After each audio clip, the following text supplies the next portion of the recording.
시청자 여러분 안녕하십니까? BOA 뉴스투데이 시작합니다. 미국의 현충일인 메모리얼 데이를 맞아 조 바이든 대통령이 한국전 등 미군 참전 용사들의 희생을 기리고 자유민주주의를 반드시 수호해야 한다고 강조했습니다. 마크 밀리 합참의장은 한국전 등 참전 용사들을 미국인들이 영원히 기억할 것이라고 말했습니다. 첫 소식 조은정 기자가 보도합니다. 5월 30일 미국의 현충일인 메모리얼 데이를 맞아 조 바이든 대통령은 알링턴 국립묘지에 헌화를 하며 참전 용사들의 숭고한 넋을 기렸습니다. 바이든 대통령은 기념 연설에서 한국 전쟁 등에 참전한 미군 용사들은 조국의 부름을 받아 응했고 자유민주주의를 지켰다고 강조했습니다. Who've answered duty's call at Lexington and Concord and Antietam and Gettysburg, Belleau Woods, the Battle of the Bulge, the Korean and Vietnam and Afghanistan, Iraq, and so many other places around the world. So many of whom never returned home, including the legacy of all those held prisoners of war or who are still missing in action. 바이든 대통령은 이어 자유는 거저 주어졌던 적이 없으며 민주주의는 언제나 투사를 필요로 했다면서 여전히 민주주의와 전제주의 사이에 또 자유와 억압 사이에 투쟁이 일어나고 있으며 많은 국가들에서 매우 실제적인 현상이라고 말했습니다. Today we remember and we reaffirm freedom is worth the sacrifice. Democracy is not perfect. It's never been good, perfect. But it's worth fighting for. If necessary, worth dying for. It's more than just our form of government. Is part of the very soul of America. 로이드 오스틴 국방장관은 21세기 세계의 안보는 미국에 달려 있다고 말하고 이런 미국을 지키는 것은 바로 애국심을 가진 미국인들이라고 강조했습니다. In the 21st century, the security of the world hinges again on the survival and success of the American experiment. And in turn, that great experiment relies on the American patriots who volunteer to keep their fellow citizens safe and their nation secure.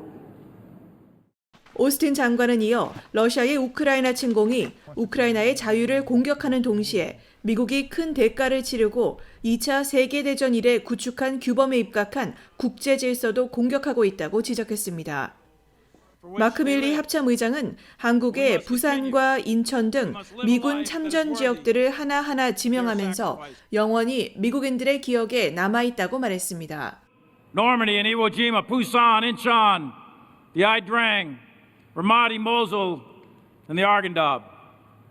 These places are forever etched in our national vocabulary and in our collective memory. 미국 국방부 등에 따르면 한국전쟁 당시 참전한 미군은 연인원 178만 9천 명으로 연합군의 약 90%에 달했습니다. 이들 미군 장병 가운데 3만 6천 명 이상이 고귀한 목숨을 잃었고 10만 3천 명 이상이 다쳤으며 7,800명 이상이 실종됐습니다.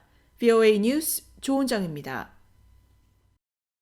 미국 상원 의원이 미국의 현충일인 메모리얼 데이를 맞아 한국전쟁에서 전사한 찰스 게리구스 미국 육군병장의 희생정신과 공로를 조명했습니다.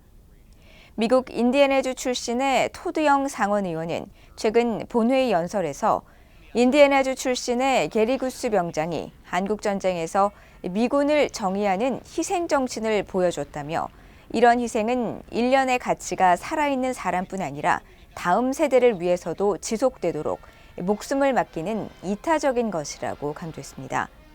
세계 2차 대전에 이어 한국전쟁에 참전한 게리구스 병장은 약 10만 명에 달하는 중공군의 기습 공격으로 시작된 장진호 전투에서 중공군의 공격으로 다친 동료 군인들에게 식량과 보급품을 전달하기 위해 중공군을 뚫고 차량을 돌진하던 중 숨졌습니다.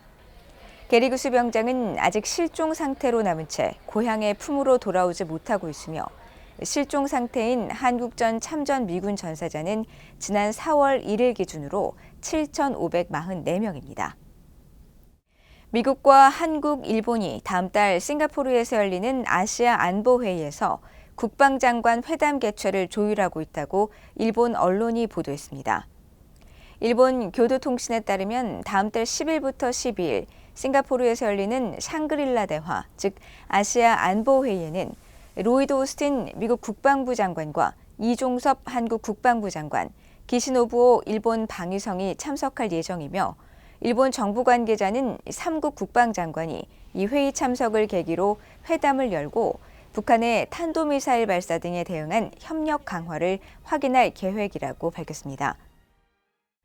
탄도미사일을 잇따라 발사하고 핵실험까지 준비하고 있는 북한에 제재 압박이 필요하다는 지적이 나오는 가운데 북한의 석탄 취급 항구인 송림항에 이달 들어 대형 선박 8척이 드나든 것으로 나타났습니다. 북한 서해에선 선박 간 환적 의심 장면이 또다시 포착되는 등 제재 위반 가능성이 제기되고 있습니다. 함지아 기자가 보도합니다. 북한의 석탄 취급 항구인 송림항을 촬영한 플래닛랩스의 지난 26일자 위성사진입니다.